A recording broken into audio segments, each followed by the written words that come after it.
Ya, ternyata penyakit ini adalah ternyata otot, saudara. Otot kepusing betul. Ya saudaraku yang dikasih Tuhan, waktu saya mendengar dokter berkata ini otot, bahagianya luar biasa. Bahwa selama ini yang saya ingat-ingat adalah jangan-jangan jantung, jangan-jangan ini semua, pokoknya macam-macam. Jadi kebahagiaan yang saya alami ini ada terusik dengan keadaan. Tapi setelah saya pastikan bukan jantung, bukan paru-paru, Tuhan luar biasa. Saudara yang dikasih dalam Tuhan, apa definisi kebahagiaan? Dalam bahasa Inggris, kata bahagia ini sering disebut happy. Happy itu apa? Senang, bahagia, gembira. Dan yang lain juga adalah joy. Saudara, saya punya anak namanya Joy. Kenapa kami beri namanya Joy? Karena Joy itu kan sukacita, ya. Supaya anak ini dalam kesusahannya, dalam penderitaan tetap bersukacita. Saudara tidak tahu nama saudara.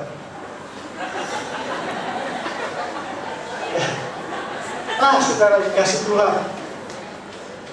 Jadi saya simpulkan di sini bahwa definisi dari kebahagiaan itu adalah suatu perasaan yang senang, gembira, bahagia, puas, dan sukacita. Jadi saudara kembali kepada kita dalam pembacaan kita. Ada banyak kata-kata yang dipakai untuk menggambarkan rasa kebahagiaan yang seperti dalam bahasa Inggris happy, senang, gembira, dan sebagainya. Tetapi kita lihat di sini, ternyata di dalam Matius pasal yang ke-5, ayat yang ke-3 sampai dengan ayat yang ke-12, kata-kata yang dipakai untuk kebahagiaan ini adalah makarios. Saudara dengar ya, makarios. Makarios itu artinya yang pertama itu rasa sukacita yang tenang. Lalu yang kedua, makarios itu artinya seorang di mana Allah yang membuat dia bahagia secara penuh. Artinya bukan karena keadaan yang menjadikan dia bahagia, tetapi karena Allah yang tinggal di dalamnya menjadikan dia bahagia. Artinya di sini bahwa Roh Kudus yang akan membuat kita senantiasa bahagia dan bersukacita. Amin. Di luar semuanya tidak ada kebahagiaan. Dalam Yesus ada kepastian kebahagiaan. Saudara yang dikasih Tuhan, kebahagiaan sejati adalah yang pertama kita lihat dari ayat pembacaan dari Matius.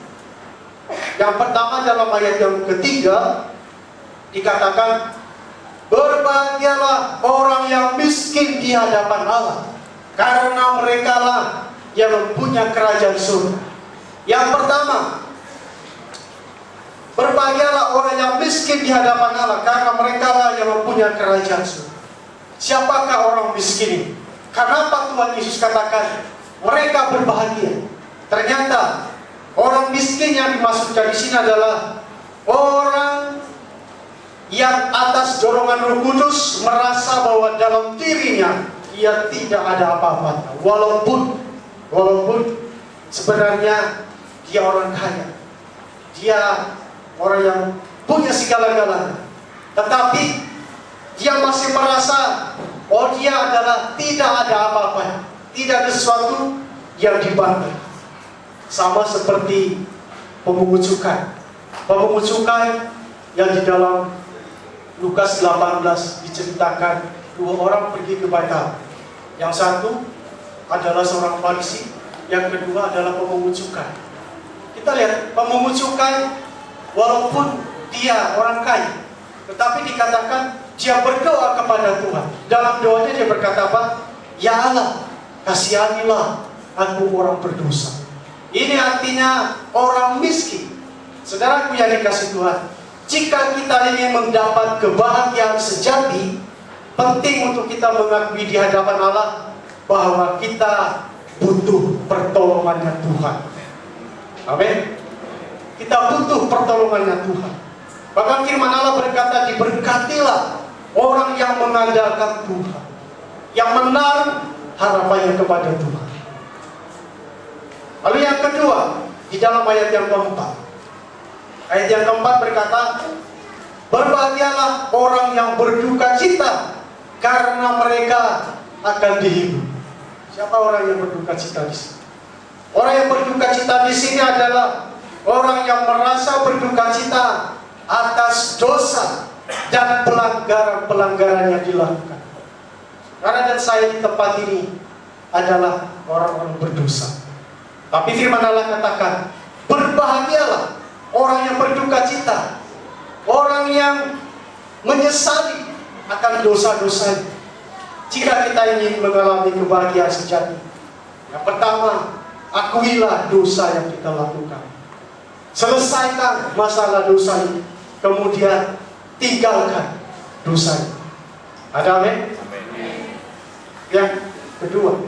Yang ketiga, ayat yang kelima, katakan, berbahagialah orang yang lemah lembut, karena mereka akan memiliki bumi.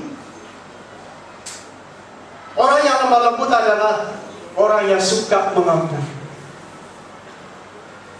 Orang yang lemah lembut adalah orang yang tidak menyimpan kesalahan orang lain. Orang yang lemah lembut adalah orang yang tidak membalas kejahatan dengan kejahatan.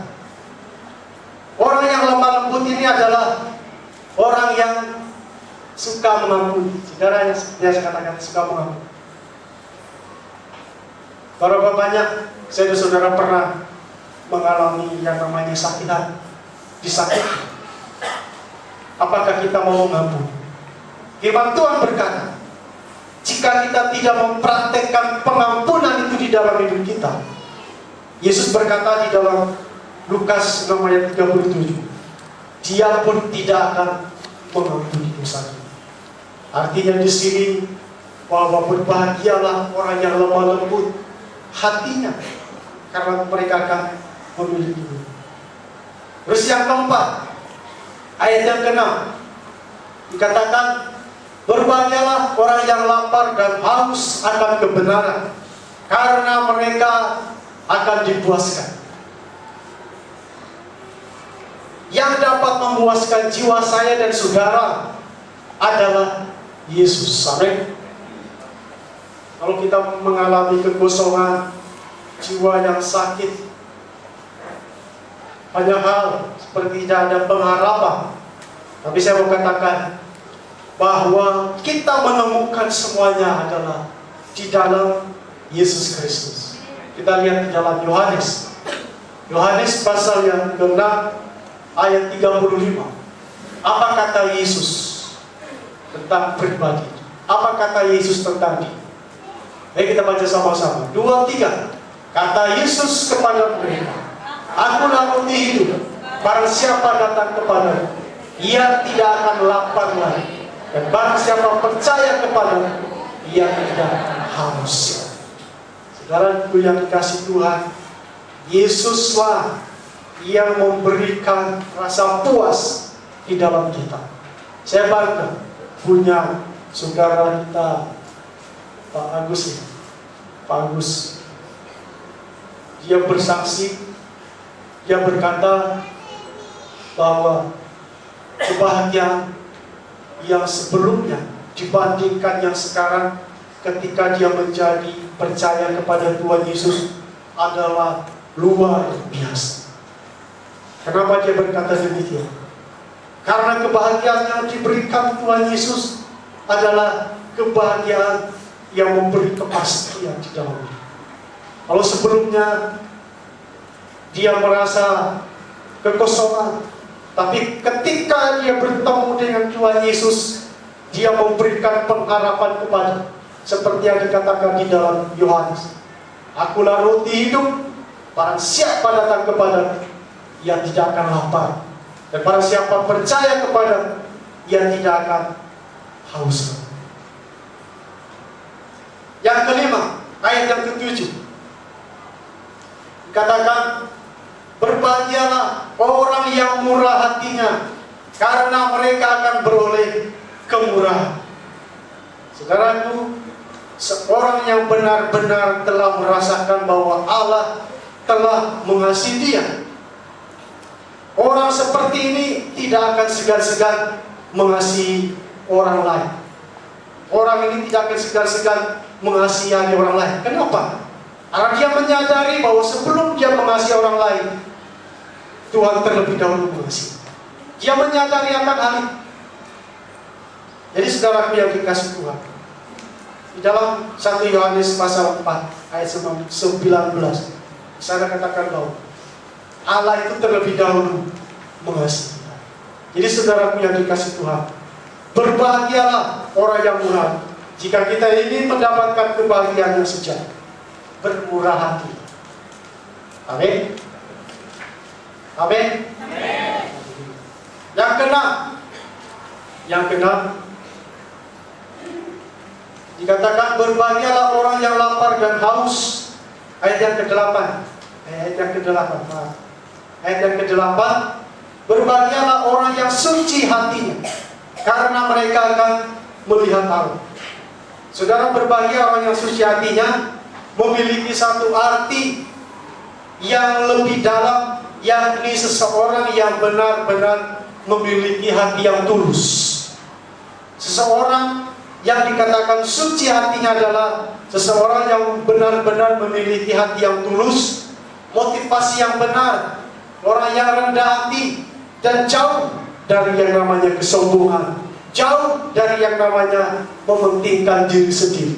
Itu yang dimaksud oleh Tuhan Yesus, berbahagialah orang yang suci hati. Sekarang yang ke-8.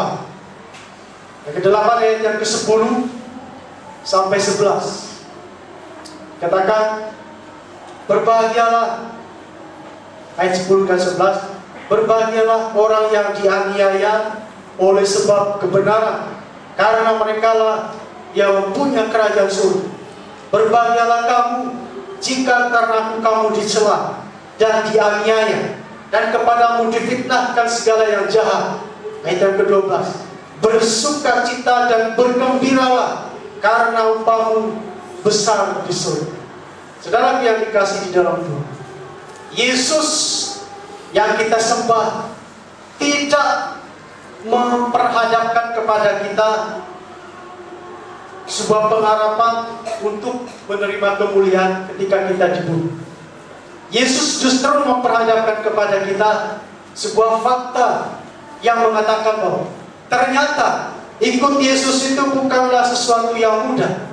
Ikut Yesus itu kita dituntut untuk membayar harga, sehingga kita mengalami penderitaan, sehingga kita mengalami penganiayaan.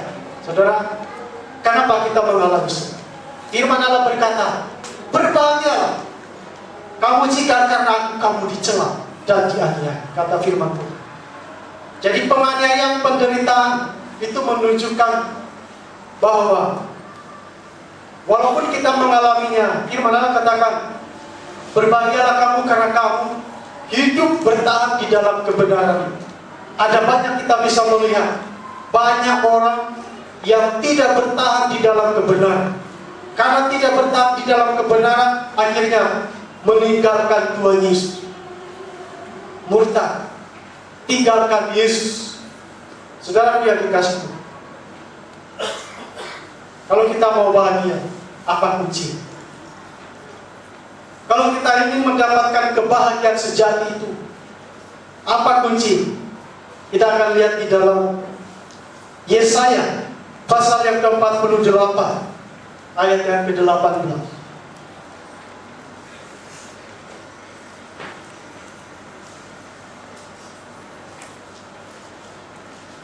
Yesaya pasal 48 ayat yang ke-18.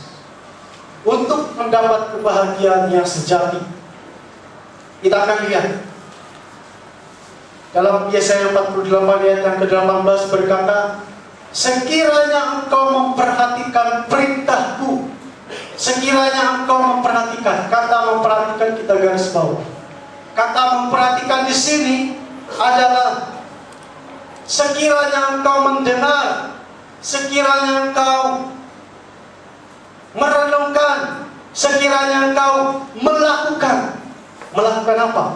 Firman Tuhan dikatakan di sini, maka damai sejahtera-Mu akan seperti sungai yang tidak pernah kering. Dan yang kedua, kebahagiaan-Mu akan terus berlimpah-limpah seperti gelombang-gelombang laut yang tidak pernah berhenti. Bisa katakan, kunci untuk menerima kebahagiaan sejati itu adalah mendengar, merenungkan, melakukan firman Tuhan. Maka katakan Yesaya di sini, damai sejahtera-Mu akan seperti sungai yang tidak pernah kering, dan kebahagiaan-Mu akan terus berlimpah seperti gelombang laut yang tidak pernah berhenti. Ini kebahagiaan yang dijanjikan Tuhan. Terus yang kedua, kita lihat di dalam Lukas pasal yang ke-11.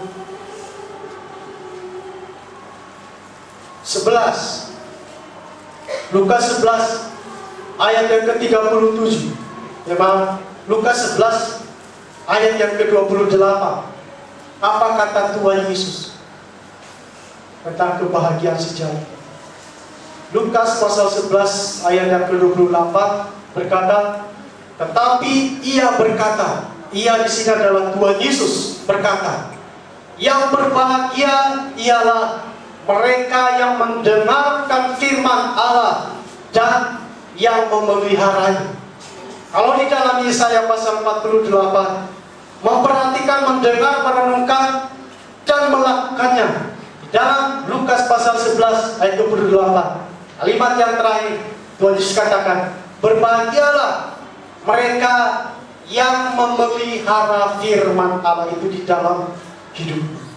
Sangat tidak mungkin ketika kita mendengar firman Allah, ketika kita merenungkan firman Allah itu, dan kita melakukannya di dalam hidup kita, dan kita memeliharanya di dalam hidup kita, pasti kebahagiaan sejati itu akan ada bersama-sama dengan kita. Amin. Di saudaraku yang dikasih Tuhan, pada saat siang hari, sekali lagi saya katakan, kebahagiaan sejati hanya kita temukan di dalam Yesus. Ada satu pujian yang mungkin kita sering dengar, di mana aku cari damai? Di mana aku cari damai? Apakah di karaoke? Apakah di di sana? Di mana aku cari damai? Damai hanya aku temukan di dalam Yesus. Amin. Damai yang sesungguhnya hanya kita temukan di dalam Tuhan Yesus Kristus. Jadi saudara, biarlah di bulan ini kebahagiaan sejati akan senantiasa tinggal dalam keluarga kita, dalam pekerjaan kita, bahkan di dalam kehidupan kita. Amin. Yang percaya katakan amin. Ini tepuk tangan yang meriah bagi Allah kita. Haleluya. Mari kita berdiri bersama-sama. Kalau ada damai di hati,